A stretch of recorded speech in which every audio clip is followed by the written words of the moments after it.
Hello and welcome back into the Long Shot podcast. We are joined by a good friend of mine and a very special guest, Zach Lowe. Thank you for joining us. What's up, Duncan? How you doing? I'm doing well. That's right. I threw out good friends. We've come a long way since our first encounter in the Barclays Center, which I look back on it and I think quite fondly of now that we're a couple years removed from it. One of us has come a little bit further than the other, but thank you for including me as part of the people who came a long way. One of us came very, very far, and the next time I see you, dinner is definitely on that person and not me. I will for sure pick up the tab on dinner. I don't know if that's entirely fair to say, though. I mean, you are now hosting a show on ESPN, NBA Today, which we're now a week into. That's pretty big time stuff. How is that going so far? Well, Malika is hosting. You are a part of. Yeah, Malika is the driver. I just hang out in the back seat and make noise every once in a while when they ask me to make noise. But it's going great. It's way different than the jump, it's taking some getting used to. There are a lot of bells and whistles. Malika's moving around the studio doing laps, and a bunch of cameras are moving around and screens. But it's been fun so far, and I love going to Los Angeles. It's the capital of the NBA all year round, and there's just a million people there to see, and I love going out there. We had Malika on last week, and she gave us a little preview of what it was going to be, and I think a lot of people obviously tuned in this week as well. But for yourself personally, you talk about myself coming a long way. You've also come an incredibly long way. For prep for this interview, I was doing a little background research. Wikipedia, be honest. Wikipedia? You just hit Wikipedia? A little bit of everything. By the way, Wikipedia lists my middle name as Ulysses, and my first name is Zachariah, both of which are incorrect. Those are right off the bat incorrect. Where does that come from, Ulysses? Is that just grabbed out of thin air? I assume some jokester was like, I'll just make this sounds funny. I'll just make this up. And I that's fine. They can keep it there. But anyway, so in 2004 to 2006, 2007, 2008, whatever it was, you were covering crime and government for the Stanford Advocate, I believe. Is that correct? Correct. You are now a substantially far cry away from that. Do you ever think back to those types of moments and be like, how the hell did I get here? I think back to those types of moments all the time because I love that job. And it was an incredible first job to have in journalism because it puts you in all sorts of uncomfortable situations that you would never otherwise be in and just forces you to navigate them. It forces you to ask uncomfortable questions to people who do not want to answer your questions. It forces you so far outside of your comfort zone that you very quickly get used to not even having a comfort zone, to just being comfortable in any situation that requires you to be there. I don't want to say fun because that beat is not fun. It's actually quite depressing when you start thinking about the larger issues involved, which I wrote a lot about. But I had fun testing myself. I had fun meeting types of people that were not normally in my sort of circle of life and getting to know them. And it was really interesting and also really depressing. So I think back on it, not that I've come a long way from that. I think back on it sometimes, honestly, with some regret. I now cover a sport where you guys are just, we're talking about basketball. We're trying to throw a ball through a hoop and I take it really seriously. And then sometimes I actually used to cover actual serious things with real consequences. Should I focus on those kind of things again? I don't know. It's interesting you bring that up. We had Hassan Minhaj on our show a few weeks back, and he was talking about how sports are great because there's something that matters so much, but also when you are able to kind of step back, don't matter at all.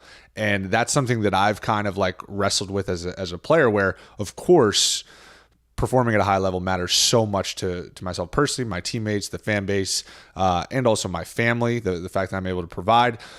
How are you able to step away from your work in that sense? Because what you do, you cover it. That's your livelihood. You have to be entrenched in everything, all the media, all the rumors, everything that circulates, the news cycle, all that sort of stuff. For myself, I'm able to kind of try at least to compartmentalize, okay, I need to focus on what's important, which is on the court. How do you kind of turn that off and then turn around and be a dad, a husband, and just kind of like live life? Well, I'm lucky now that I don't have to be as tied to the news cycle as I used to be. Like, it's not my job to break news. We have other people who are amazing at that. I help out sometimes, but it's not the focus of my job. And that is a brutally competitive, tough job. And so, like Norm Powell hurt his knee last night. 6 or 7 years ago, and I think the Woj reported it's not serious, but 6 or 7 years ago, I would have been like, I got to drop everything and like write a blog about Norm Powell's knee. Now I can just like, I'll just wait to see what happens. And my wife, whenever there is like, sometimes I'll be like, it's my night to cook dinner, and I'll be like, oh honey, I'm sorry. There's breaking news. I got to go. My wife will say, just so you know, you're not an ER doctor. Like, the world can wait a few hours for your take on the Minnesota Timberwolves general manager being fired. Like, you can cook dinner, you can grill the salmon. It's not that big of a deal. And she will put me in check real fast. Obviously, we talk about your reporting in crime and government, and those are far more important issues. But the NBA has now sort of transitioned into, there are real implications. There's a lot of drama. Like, this first week in the NBA has been insane with everything that's going on. You've got the Philly situation, the Brooklyn situation. Now you've got potential Phoenix, Robert Sarver situation. So there are still serious implications and serious things that you're covering, Zach. And I've heard you talk about how there's this balance you have to consider when covering these stories about implications of what you say. When you're talking to someone, are you getting an unbiased story, or are you being used as a vessel? So there's still a lot that you're considering that does have big implications. Do you feel a pressure to make sure that you're navigating things in a careful way? Or is your first priority, I just need to get the truth out there and report, what I know to be factual?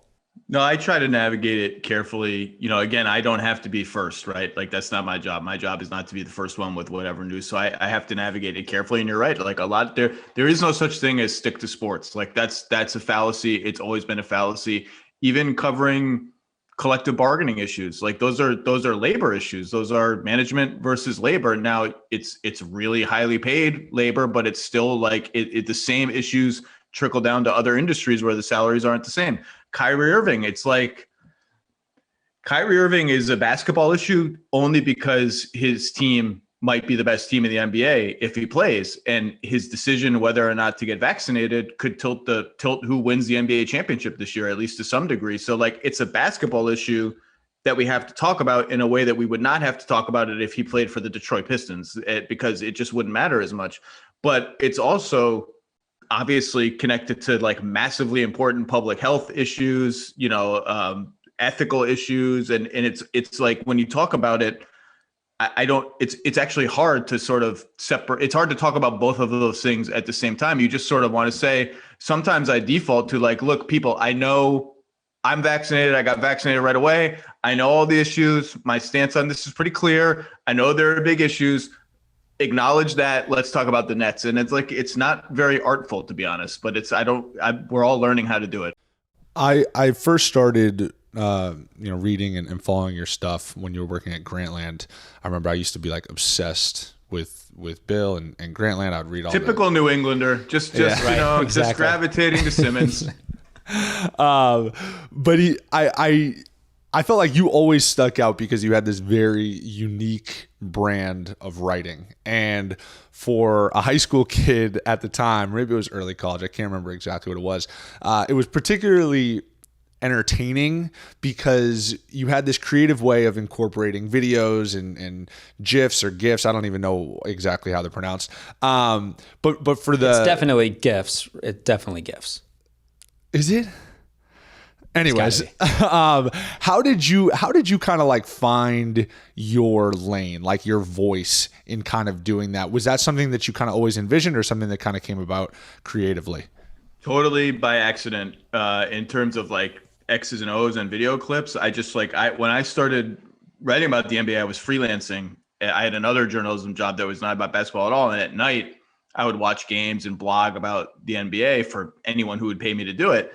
And so I had no I had no permanent news outlet that I was working for. I couldn't go to games. I had no credential. I didn't know anybody. I had no connections. I couldn't call anybody. The only thing I could do was watch the games and try to tell people what was happening in the game. And there was a shortage of people who were actually like trying to explain, why did team A beat team B? Now, it was easy to be like, well, team A beat team B because their star had 35 points and this guy had 17 assists. But like, okay, why did that guy have 35 points? What was the defense trying to do to stop him from getting 35 points? Why didn't it work? How did the offense counter that strategy? There was just not a lot of people doing that. And it turned out there was an appetite for it. And because I had a lot of writing experience before, I wrote hopefully in a way that wasn't like overly technical or jargony, that like regular people could understand what I was saying. Yeah. So in the traditional like power dynamic, I imagine is that, or at least what I see from the player's perspective, is that reporters, journalists, beat writers are going to coaches, front office executives, whatever it may be, for information. I'm curious because you're so well respected and you've kind of developed this reputation for being able to break down the game. Has that power dynamic ever shifted the opposite way, of people coming to you in a front office, a coaching staff, and being like, hey, look, I love what you talk about in this article, so on and so forth, about this player or this scheme, and kind of like picking your brain further outside of maybe just like a casual conversation, but really more so from like a game planning perspective or like a prospect evaluation perspective? Prospect evaluation, no, because I know I don't watch enough college basketball to have any evaluation. But yeah, for sure, I get asked for my opinion on players. What do you think about theoretically, like, is this a fair trade? And sometimes it's not even involving the guy's team. It's like, I've had a lot of people like pitch me Ben Simmons trades who are not involved in the trade. Like, do you think Toronto would do this? Do you think Indiana would do that? Do you think Philly would do that?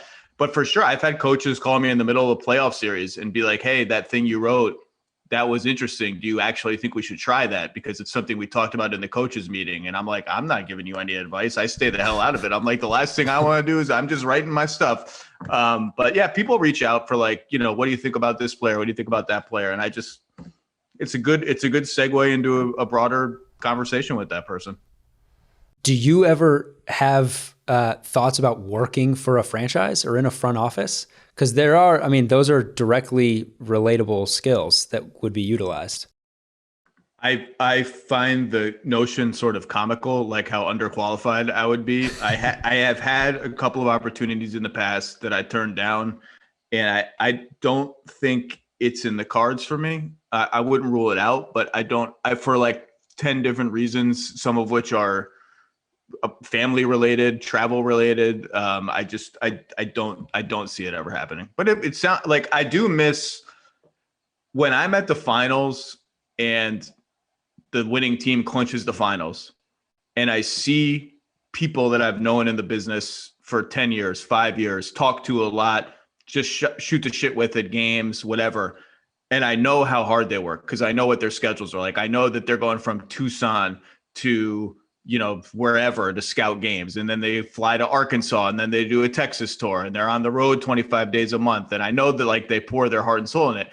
And I see them win and I see the joy that they experience. And I see the collective nature of it because it's a team. It's a broader, like, it's not just the players on the team. It's the front office is a team. The coaching staff is a team. And I am envious of it because there is competition to some degree in journalism, particularly for breaking news people, but we're not winning or losing. We don't have stakes in the games. And I do get envious of what it must feel like to reach the mountaintop in their profession, even though they're not playing on the floor. Just the spirit of competition that we don't get, I get jealous of it. But then you think like, if I ever worked for a team, we'd probably never win. Partly because I'm working for the team, but just only one team wins. Like really good people go their entire NBA careers without ever winning, and it's just heartbreak at the end of every season. Yeah, that reminds me. I guess it was my second year, maybe third year. Now I'm all messed up. No, second year when we made it to the finals, and the sentiment throughout basically our entire playoff run when we won the Eastern Conference Finals and we're in the finals was like, this isn't normal. And so many guys, like I remember Solomon Hill telling me like, we got to the Eastern Conference Finals my second year, he was saying, and this is my first time back. And guys would always tell me, like, we got to the finals or this or that, and the rest of their career, they don't go back. So it is crazy just how few and far between actually experiencing that success can really be. I want to talk a little bit about week one in the NBA. I want some just kind of like way too early overreactions of what you've kind of taken away from week one, because obviously I know you've been dialed in. This could be player or team related. Anything open-ended? You're just going to leave me the whole NBA standings? Yes, God. Yes. This is dangerous. The Lakers have even more to figure out than I thought. That's one. You want to dive into that, or you just want to let me keep going? I do want to dive into that. So the Lakers are so interesting because of the spotlight that's been placed on them. Like they can't have a game like they did in game one where Russ plays the way he does and then everyone goes crazy. I'm curious, when you say they have more to figure out, is it obviously you see the on bench interactions as well? I forgot that happened when I was on the plane, and the Wi-Fi was good enough for me to see people tweeting about it, but not to see the video. It was incredibly frustrating. I was like, did they punch each other? What's going on? It was harmless. It didn't look that bad. It honestly, as a player, it seemed like pretty standard, in-game confrontation. But what exactly are you alluding to when you say more to figure out? Well, first we do have to acknowledge Ariza's hurt. Your old teammate Kendrick Nunn is hurt. THT is hurt. Ellington's hurt. So those are four. Think of them what you will, but there are four guys who are at the very least going to be candidates to be in the rotation at critical spots for the Lakers, the filling out those AD at center lineups. The spacing is just terrible. This is what we all wrote about when they got Russ. No one's going to guard him when he doesn't have the ball. You want the ball in LeBron's hands all the time because it's LeBron freaking James. You're not taking the ball out of his hands. If you're going to play a center alongside AD, it's going to be even worse. And so you have to find a way to make Russ useful when he doesn't have the ball. And we've been talking for a decade and a half about, imagine if Russ set screens, imagine if Russ cut, and he just never does it. And so it's just I said this on my podcast last week, they're not making the finals if Russell Westbrook is just standing around, not being guarded for 70% of his minutes on offense. They're just not going to make the finals. It's not going to happen. And so they need to figure that out, which is why you already have the overreaction of, should they bring Russ off the bench? I think the TNT guys were talking about that on opening night. It took one game for people to be like, Russ has to come off the bench. And I would pay, I don't even know how much I would pay to be in the meeting when Frank Vogel and Rob Pelinka in theory are like, hey, Russ, we got to have a conversation. MVP, triple-double king. We need you to be our sixth man. I would love to be in that room because I don't know if that meeting goes well. These are the type of conversations you can be a part of if you took a front office position. That's not a bad. I would be a part of the pre-conversation. I would be a part of the conversation about maybe having the conversation, but I wouldn't be in the room for the actual conversation. But look, they have LeBron and AD. They're going to figure out a lot of stuff and be a good team. But their road to being a great team is going to be a little trickier than even I thought. So you think their issues start and stop with Russell Westbrook? I wouldn't say that. Their depth is they need to get their wing depth in order. They need to figure out who among all those guys I listed, plus Monk, plus other guys that are starting, is a two-way player. Who can shoot and defend well enough to be on the floor when it matters. So it's not just Russ, but Russ is not a role player. That's not what he is. He's such a big part of their offense. He's going to be such a big part of their offense that the biggest variable of the season is whether they figure that piece out. They're going to be a good team no matter what. If they're going to win the championship, that's the question that's going to turn it to me. Yeah, that's I like that take. I mean, it's a reasonable place to start. Obviously, a lot of the media attention has been on LA. Anything else? I'm just putting you on the spot here. I'm just going to go rapid fire. You can listen, and whatever you want to get involved with, you tell me. Pelicans DEFCON 1 is approaching. Oklahoma City has the potential to flirt with 9-73. That's how bad they are. They're completely unwatchable. Unwatchable. I don't want to watch them anymore. You already have said enough. You want to interject? Well, I was just going to say, I was interested in that Houston OKC game. I think that was last night, just to see kind of who would come out on top between those two. And yeah, I mean, I listen, you watch more basketball probably than I do across the league. So I'll just kind of let you keep going here. Well, it's funny. I saw that game on the schedule when I was trying to plan which games I would watch that night. And it was sort of like, whew, I could eat my vegetables and get a Rockets and Thunder game out of the way at once. So, I just like put them aside for a couple of days. And then I was like, I can't do it. Like I'll watch so I'm going to watch, I think the Thunder are playing the Sixers tonight if Embiid plays that game. So I get to at least watch one team that's trying to win and be a real basketball team in the game. It's ugly. Should I keep going? Yeah, real quick. So is that a goal of yours? Like, do you have a certain threshold that you want to hit of watching each team X amount of times? How do you kind of break down that process? And then I want you to keep going. So my religion is 2 games a night, start to finish, start to garbage time, 2 games a night. On a lot of nights, I'll get a third game or a fourth quarter of a third game or something. If I have time, I'll squeeze it in.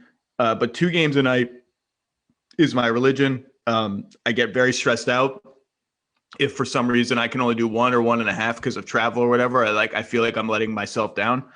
And I don't have any science to it, but I try to watch every team about the same amount of times. You end up watching the good teams a little bit more because you have to watch the games when they play each other. Like Nets, Bucks, you got to watch. Lakers, Nuggets, or whatever you got to watch. But I try to watch every team equally. So yeah, I tried to eat my vegetables that night and I couldn't. I was high on the Warriors going into the season. They look good. Denver without Murray is even better than I thought they would be. Again, these are early overreactions, right? So I'm just being a little crazy. That's we can get into players if you want, but those are some of the initial ones I have. I think Denver is a sleeper finals team. How about Chicago, Zach? 3-0. I'm seeing a lot of Chicago hype on my timeline, but I would remind Chicago Bulls fans that they have beaten Detroit twice and New Orleans. So I think maybe we pump the brakes on the undefeated 3-0 start. So I tell this story every year for the last 7 years. And let me be clear, this is not to make any comparison between the Chicago Bulls, who I think are going to be good, and the team that I'm about to talk about. I think the Bulls are going to be a good team. I had them somewhere from like 6 to 8, maybe 5 to 8 in the East. Okay, so I think they're going to be good. Maybe they're going to be better than I think. I thought they had a higher ceiling than most people did, most of the skeptics anyway did. I think they're going to be fine. I remember the first year of the process 76ers, the trying to lose 76ers. They started 3-0. And in the entire, and there was a weekend in there somewhere because the season usually starts Tuesday or Wednesday. So that weekend they win Friday and Sunday. And they're 3-0. And I was working at Grantland at the time. And we had this whole furious email chain of we need an explainer. Are the Sixers going to be better than we think? What's going on here? Break it down for us. Why is this team blowing away expectations? They're 3-0. Are they a playoff team? We got to get into it. It's the biggest topic in the NBA. And the most boring thing to say to that is, can we just settle down? It's been 3 games. And of course they were horrible and they made themselves even more horrible via trade. They were the team that we all thought they would be, which is to say the Bulls beat the Pistons twice. The Pistons don't even have Cade Cunningham. The Pistons offense is terrible. And New Orleans, like I said, without Zion is in DEFCON 1. They're already 0-3. So nothing about my opinion of the Bulls has changed. I think they're a good, solid mid-tier playoff team. And that's it. Is there a particular take, whether it be about a player or a team, that when you look back on, you just realize wow, I was just dead wrong. I thought I had it all figured out with this guy or this team, and they just absolutely proved me wrong. Is there something that sticks out in recent memory? I thought you were going to go the other direction, Dunk, one that he really pats himself on the back for. It's I nailed it. That's the next question. I'm not wired to pat myself on the back. I'm much more wired to beat myself up. I'm a generally unhappy person. So you're hitting the sweet spot now of regret rather than credit. Perfect. I'm just off the top of my head. I'm wrong about the Pacers every single year, and Indiana fans let me hear about it all the time. I'm always way low on the Pacers, and they always find a way to exceed my expectations. That's just a general annual Like, I'm just wrong about the Pacers all the time. Okay. My stupidest all-time take. Like, Yes. stupidest, like, worst take. Should have seen it coming a mile away. Part of my soul actually knew better, and I still went with it anyway, is I picked the Al Horford, Joel Embiid Sixers to make the finals before the season. I was like super high. That. I remember we even talked about it. I was super high on that team. I knew the fit was clunky. I talked myself into their defense. I talked myself into like, they're going to beat the crap out of everybody in the playoffs. They can post up anybody. Josh Richardson's going to be an amazing fit. I was all in on that team. And as you well know, it did not go well, and they completely imploded and got destroyed in the playoffs by Boston in the bubble. And now someone already wrote a book about the process era Sixers, and it's already time for another book. I just don't know, like, what is in the water there? It's insane. So that's my all-time worst take, probably. You mentioned hearing from Pacers fans. I'm curious, is there a particular fan base that is surprisingly active or maybe somewhat, I don't want to say rude, but just like overbearing when it comes to like calling you out on takes or this or that sort of thing? I don't check anymore. I can't. I don't have the bandwidth for it. I don't check anymore. I think I check occasionally, but I tried very hard not to, I should say. I would say fan bases like evolve with their teams, right? Like the Warriors Twitter has become like a weirdly angsty place as they've gone from like, they were like happy for any success, and then they had so much success that now they're like overcritical of Steve Kerr. They got all warped. It's generally like the small market teams who, no matter how much you write about their team, like if you divide teams into like 30ths of coverage, my coverage of the Utah Jazz has definitely been greater than 1/30th of my output. Like I've covered the Jazz a lot. I have a soft spot for and Utah fans are still like, all you guys talk about is the Lakers. You don't talk about the Utah Jazz at all. Talk about Rudy Gobert. I'm like, I talk about Rudy Gobert like every day. I've like way too much. I talk about Rudy Gobert. They always think the big bad media is conspiring against them.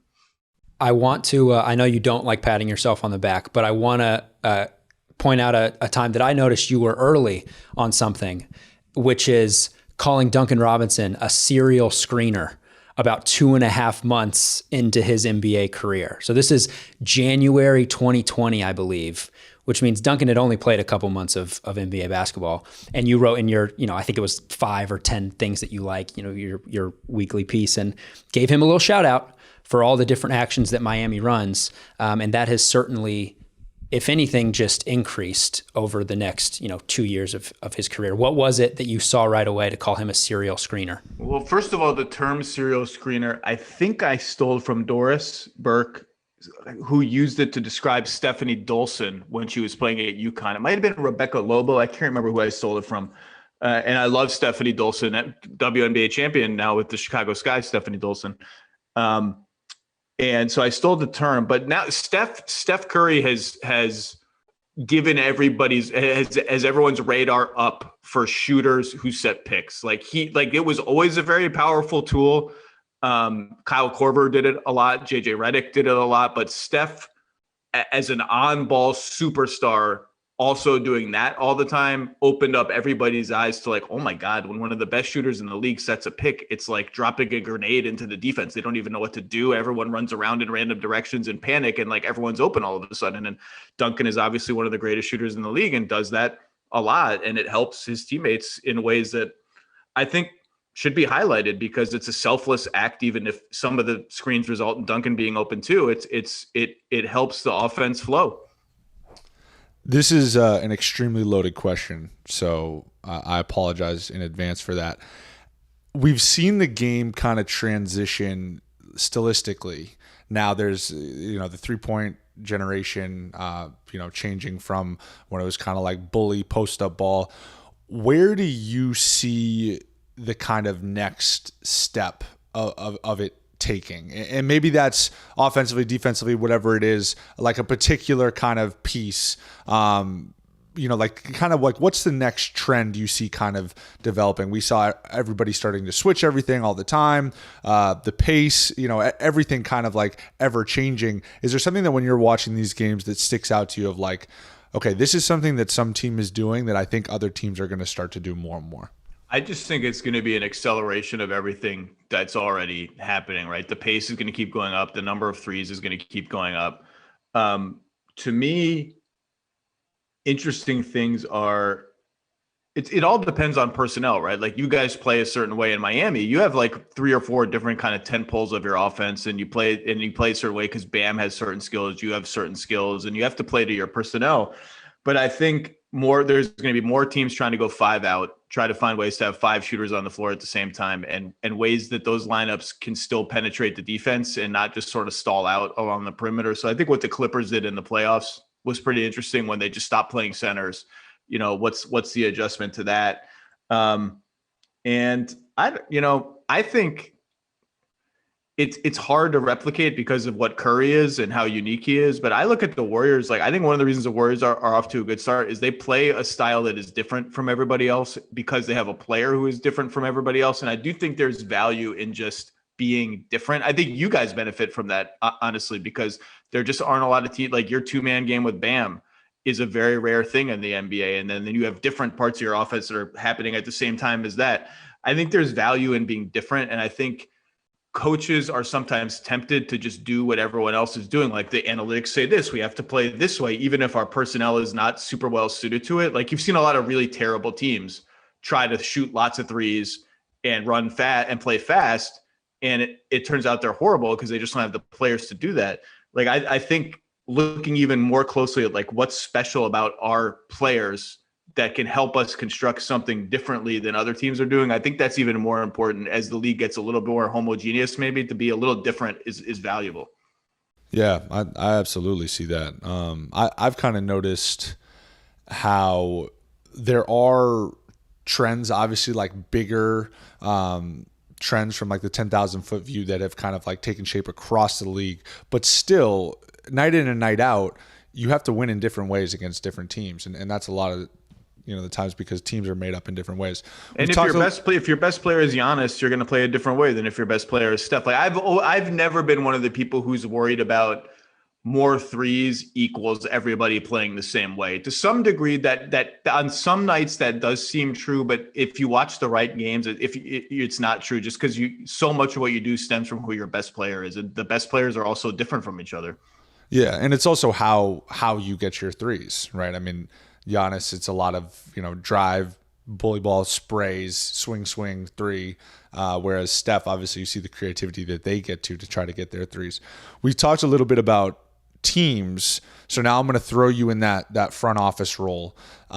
We're the Long Shot Podcast. We're all about kind of like underdogs, maybe the guys out there that aren't getting the respect that you feel they deserve. If you were in a front office, give me a guy that you would really love to have on your roster. And I don't really want like a perennial all-star. I don't want like somebody that everybody would say. Like, of course, everybody would love to have Steph, Giannis, Jimmy Butler, like that sort of thing. I want kind of like a diamond in the rough that you'd be like, wow, this guy would be just an incredible piece to have. I'm going to have to think about this. You're springing this on me out of nowhere. I'm trying to think about and I want to go true under the radar. Like, I don't want to go like not really, really under the radar. Yeah, like someone would say like Drew Holiday. Like Drew Holiday's incredible, but it's like we all know who Drew Holiday is. Yeah, he can't be the most underrated player in the league every year. At some point, he becomes adequately He's rated. He's rated. If everybody's made saying, an all-star team. He's incredible. I mean, Drew's incredible. But yeah, I want somebody like truly like diamond in the rough. Well, Devin Vassell is not really a diamond in the rough, but casual fans probably don't know much about him. I'm super high on him for San Antonio. I'm just looking at the standings and like whatever comes to my mind, I'm saying. Jaden McDaniels in Minnesota is super interesting to me. DeAnthony Melton, I would be trying to get DeAnthony Melton on his contract all the time. I'd be calling Memphis like every day trying to get DeAnthony Melton. Let me keep going through this. D'Anthony Melton has gotten some love on this podcast before. He's just good. He's a good, and I'll tell you, I was watching their game against the Clippers last night. He made 2 pull-up threes in that game, and I was like, I wonder how many pull-up threes D'Anthony Melton made last season, because I don't really remember this being like a big part of his game. He made 21 last season. He's already made 4 this season. If he starts like making jump shots off the dribble, defensively, he was guarding Paul George. I mean, Paul George had 41. He didn't like stop Paul George. He's a good player. Bruce Brown got enough love last season that he's off this list. Javon Carter, that's a net that I'm interested in. Quietly shot like 38% from 3 last year on a lot of attempts. Nobody on the Cavs. That's a diamond in the rough. I'm just going right down the standings. Give me one more. I need one more. All right, just give me a second here to think about it. Aaron Nesmith, does he count? Yeah, absolutely. I'm intrigued by Aaron Nesmith this season. I can keep going. I mean, I got nothing but diamonds. Here's one: Zeke Naji. Zeke Naji doesn't even play anymore for the Nuggets. He has a skill set that I'm interested in. I would like to see some more Zeke Naji time. That's enough for now. I can go all day with these guys who will probably never actually make it, but they have some. That's all you're looking for, particularly out of young players. Is like, okay, he can do that well. Like, that's a thing that he does at a very high NBA level. I can work with that, and it maybe that fits my team in a way that's really important, that we really need that skill, whatever that is. There are more, but that's enough. We could just sit here and listen to those all day, Zach. I appreciate that. Your basketball encyclopedia knowledge is appreciated. It reminds me, last year we did our long shot awards at the end of the year, and I think we plan to do those again to culminate each season. And this is where Duncan gave D'Anthony Melton a shout out. It was your Get Your Flowers award, a guy who doesn't get his flowers, who deserves his flowers. We also had the thrift store find of the year. So a guy who was like a mid-season pickup on a cheap contract, but ended up really helping a team win. I think Daniel Gafford was our selection there. Ooh, good one. Yeah. There were some good ones. We tried to go against the grain a little bit with leaning into that long shot underdog theme. I think you would appreciate our long shot awards. So Rashawn Holmes has already gotten his flowers, right? He doesn't count anymore. People know he got paid too, so he doesn't count. He was on my list like every single year. I was like, why do people not realize that Rashawn Holmes is good?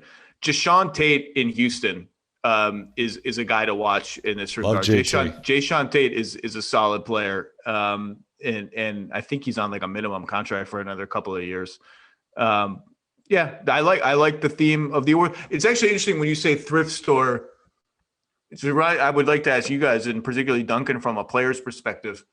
You know, we use that terminology in the media. You just use it, thrift store, like, oh, what a great bargain. What a great contract, right? That's what we say. What a great contract. What that really means is the player is not getting as much money as his skill set determines that he should get. So yeah, right. Great find by the front office. Like, great. The Thunder locked Lou Dort into this minimum contract for like 4 years. What a great contract. But should we use that language? I'm asking you guys sincerely, like, is that almost anti-labor, that framing? Like, how do you feel as a player, Duncan, who was on a quote unquote great contract for a couple of years and now you're on a real contract? Yeah, it's definitely an interesting topic. I always kind of go back to, there's this weird split between people love talking about guys when they're underpaid and, oh, he has such great value. And then they also turn around and love talking about guys when they're overpaid, right? And that becomes also like this narrative that people love to fill of, oh, I can't believe he's making this, or whatever.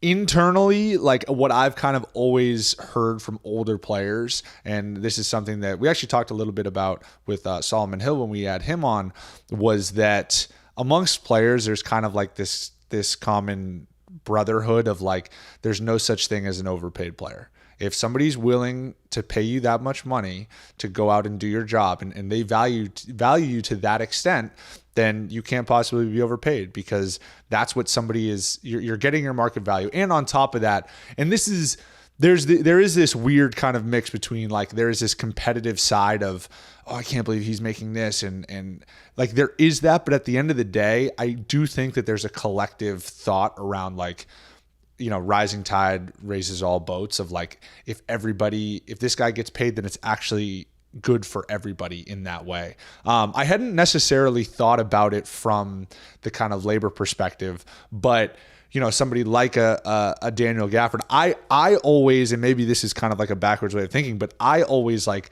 kind of enjoyed being that like, oh, well, I have great value and that like my day will come sort of mentality. But I don't know if that is backwards. Maybe it is. Let me ask you another question from a media perspective. Have you ever heard of a player? Because I've heard of a couple. I haven't heard players say this directly to me, but I've heard people who know players say this. And it is like, I need to make X. Like I have a round number in mind. Like I had several people say, I won't name the player, he wants to be a $20 million a year player. Like 19 is not what he wants. He wants 20, or he wants to be, I heard this about another player, he wants to be $100 million player, like over 4 years or 5 years, whatever. Have you heard like that's kind of specific numbers used before by any players? It is talked about. It's really interesting because it's the only professional sports is like the only industry where your value can be directly equated to what you make, and it's also public for everybody all the time. So there's this constant feeling of like you can always compare, and that is where it starts to get a little bit tricky. But like, for example, myself, there's also the role that media plays in this as well, of the Wojs, the Shams, not so much what you're doing. You're more kind of like a journalist in that sense, but like, guys start to get tagged as, oh, he's going to make 15, he's going to make 20, way prior to even going into free agency. Like I remember after we played the Celtics in Boston, I think it was pre-game or something like that, Woj went on ESPN and said Duncan Robinson is going to earn close to $20 million a year. And I wasn't even thinking that at that point. And all of a sudden after the game, I'm not even getting texts about like, hey, great win, nice job. I'm getting texts about, did you see what Woj said? Did you see what Woj said? And then all of a sudden, like, it's like anything that we've kind of talked about it as it pertains to media and being a performer at a high level is like you try to block that out, but it's unrealistic to do that. So I felt myself going into free agency now feeling like, okay, is there this expectation that I have to get this much amount of money? And really, when I talk to people who had kind of gone through it before, and I'm not just saying this because he kind of umbrellas our podcast, but JJ Redick was a great kind of mentor for me in this sense, because he kind of told me like, look, let go of any expectations that you have around free agency, that you need to have this, it needs to be this many years, this much per year, this team, whatever it is.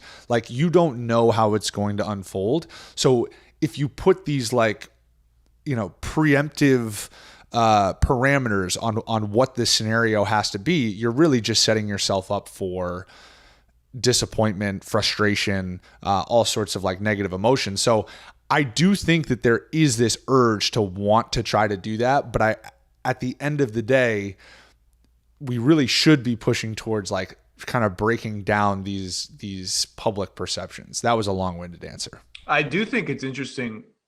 I mean, I don't know the answers to this, and it depends on the player, but I do think someone in DeAndre Ayton's position is a really interesting human dynamic study of like, does he now, and so far he's played this season pretty much the same way he played last season, like just screen, roll, do the dirty work, like kind of do that and get 15 and 10 and play good defense. Like, is that going to bother him all season? Is he thinking about the fact that they didn't give him an extension? Is that just, how certain things are like just in the humming in the background of your brain almost all the time?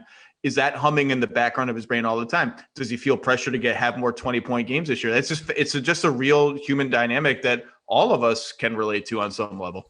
Yeah, well, the other side of that too, which I think is really interesting, is that, and I'm not like kind of poo-pooing millions of dollars, but like it's really not about the money at that point. And I probably surface level, he would say that it is about the money, but when you really look at it, and I don't know what he was offered versus the max that was on the table, but the difference of like what his life would be, looking down the line, I'm sure he's able to look at that and be like, okay, there really isn't a difference of like how I can live or if my family would be significantly better off. it is interesting how it's more so at that point about this kind of perception of I'm a max player. And I don't think he's wrong for thinking he's a max player and wanting to be paid the max, especially after the year that they had last year. But I do think it's interesting of like there is this kind of line between it is about the money, but it's also really about this kind of perception of like I want to be valued as one of the best big men in this league. Yeah, he wants to be a max guy. I mean, there's been many people, David Falk, who was MJ's agent and Ewing's agent, one of the most famous agents ever, kind of lamented the existence of the max contract because in his view, he was the sort of first person to make this argument. He was like, well, the best player on every team now thinks he deserves a max contract. And really, because of the way salaries are capped in the NBA, there are not 30 players who are quote unquote max players, but every team has one, and it ends up being, skewed in that sense. It is interesting. And I was thinking more even like a lot of us, some people are really comfortable with uncertainty and risk. And some people love security and just knowing certain things don't have to hum in the background of their brain anymore, right? Like we all know the feeling of signing a contract or getting a job and being like, whew, I don't have to worry about that for like 3 years or 4 years, right? And so like DeAndre Ayton doesn't get to experience that right now. He has to worry about it to some degree and I mean, look, he's going to get a lot of money no matter what, right? But like he doesn't, it's not done. And so everyone reacts to that differently. Do you guys think it makes it easier to navigate these things when you are a championship contender? Clearly, you've got a coach that seems to be universally well liked. You've got a guy like Chris Paul in the locker room. Does it make it easier to navigate that situation? I assume that it would. Or does it ultimately just come down to, yeah, this guy wants to be a max player and we're going to reach a crossroad at some point? I mean, I don't know if it makes it easier. I mean, I think that it's already tricky in nature. With the case of the Suns, like, yeah, it's simple. All right, we'll just go win a championship and then you get your max, but it's not nearly as easy as just doing that. And you also have these interesting dynamics of, a campaign maybe taking a team friendlier deal, or Mikal Bridges obviously got paid a lot of money, but in some eyes think that was a team friendlier deal. Even Chris Paul restructuring his deal, but it's like, it's also different when you're DeAndre Ayton and you want to kind of really, this is your first crack at a big contract. So it's a team sport, but at the end of the day, people are playing it because of the financial implications that it can have on your family and the rest of your life. So I don't know if it ever makes it easier or simpler. I mean, I think all of these are like complex issues. Now, with that being said, to bring it full circle, it's also sports and it's also basketball. So it's like there is some perspective that needs to be had over there. Well, and it's also millions and millions of dollars. Like DeAndre Ayton, whether it's now in this extension or next summer, it is going to be fine.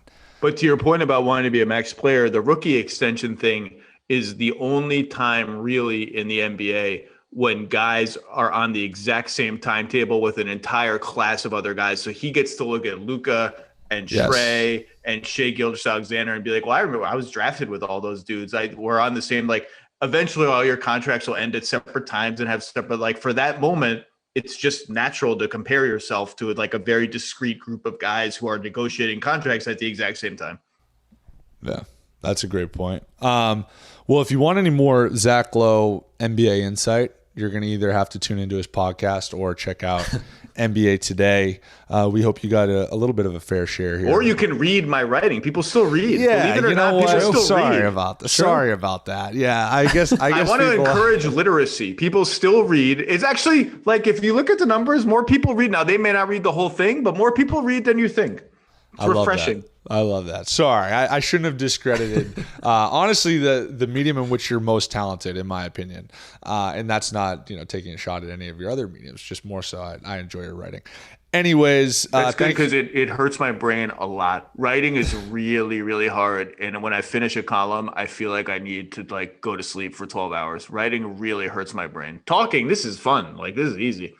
Yeah, that's actually interesting. So you just still do it because like you hate but also enjoy that process. Like there's nothing duality worse. There. The most satisfying thing is a good column. Like I have a column coming out this week about a player that if I hit it, it's going to be really good. Now, hitting it will involve, like, my office will turn into the Beautiful Mind thing where I have sticky notes everywhere of like quotes and details and how do I order them, and then I'll get stressed out how I've done it wrong. Is that the exact right word? There's probably a better word. What is the freaking word? It's on the tip of my tongue. 12 minutes later, I'll get it. But those 12 minutes were agony. It's just agony. But the end product should be very good and very fulfilling. The process is just agony. It's just agony.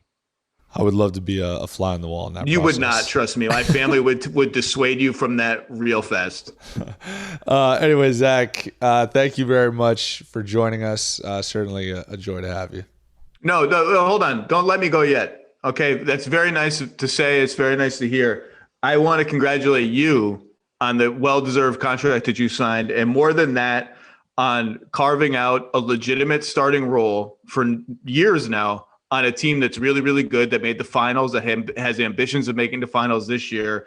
And everybody is like, oh, what a feel-good story, Division III, lightly recruited. Like, it is a feel-good story, but it's also like, you're just good. You're just a good NBA player now. Like, we all that stuff is still part of your journey, and it matters. And people can still look at you as the plucky up and comer if they want, but it's also time to look at you as just like a good NBA player. And so I want to congratulate you on that. I know how much work it is. Congratulations. I appreciate that. It's been a fun process. Absolutely. I actually remember I was talking after we met for the first time in the Barclays. My agent called me, Jason Glushon, and he was like, "I can't believe you called Zach Lowe Mr. Lowe when you first saw him." And that's right. I called you Mr. Lowe because I was a fan of your writing. But it's interesting. We've come a long way since then. So Mr. I love Lowe. being reminded of how old I am. Last week on NBA Today, we were talking about the top 75 list and whether Carmelo should be on it at all. And Shanae Agumake was trying to make a point about how, for people of her generation, Carmelo was sort of an idol growing up. And it was me, Shanae, Malika, and Perk. And Shanae said live on television, for members of like a younger generation, like me and you, Malika, explicitly excluding the other two people on the panel. I was like, look, I know I'm 44 and you're 29. Like, I don't need to have it rubbed in my face on live television. That's when you calling me Mr. Lowe is like, oh, I've reached that stage where players are going to throw that at me. That was more of a respect. Right. Yeah, I was going to say less about the age discrepancy, more about a respect. All right, I'll take it. Well, congratulations anyway. Thank you. I appreciate it. And congratulations to you for being a guest on the Long Shot Podcast. I know it's a big feather in the cap. It's a legitimate honor. It was fun. Thanks for having me. All right. Well, we're looking forward to having you back on at some point later on. Anytime.